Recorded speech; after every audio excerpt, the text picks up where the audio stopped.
இருக்கிறேன்.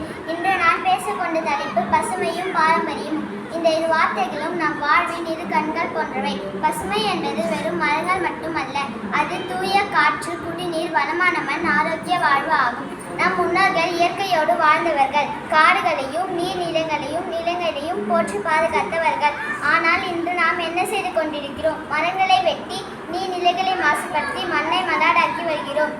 இது நமக்கு மட்டுமல்ல, நம் எதிர்கால தலைமுறைக்கும் நாம் இழைக்க அநீதி. பாரம்பரியம் என்பது வெறும் பழைய சடங்குகள் அல்ல, நம் முன்னோர்களின் ஞானம், அவர்களின் வாழ்க்கை முறை, கலைகள், கட்டிடங்கள், உணவு பழக்க வழக்கங்கள் என அனைத்தும் அடங்கியது. நம் பாரம்பரிய விதைகளை பாதுகாத்து மீண்டும் பயிரிடுதல் வேண்டும். நெகிழி பொருட்களுக்கு பதிலாக பனையோலை, துணிப்பை போன்ற இயற்கை பொருட்களை பயன்படுத்த வேண்டும். இரண்டாவதாக, நம் பாரம்பரியத்தை காக்க வேண்டும். நம் மொழியை பேச வேண்டும். நம் கலைகளை பயில வேண்டும். நம் கலாச்சார கலைகளை பயில வேண்டும். பசுமையை காப்பதும் பாரம்பரியத்தை காப்பதும் நம் ஒவ்வொருவரின் கடமை.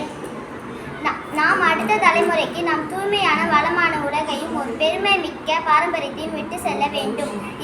இயற்கை அளித்த கொடையும் பசுமை, இதயம் காத்த பொக்கிஷம். பசுமையும் பாரம்பரியத்தையும் காத்திடுவோம். நன்றி.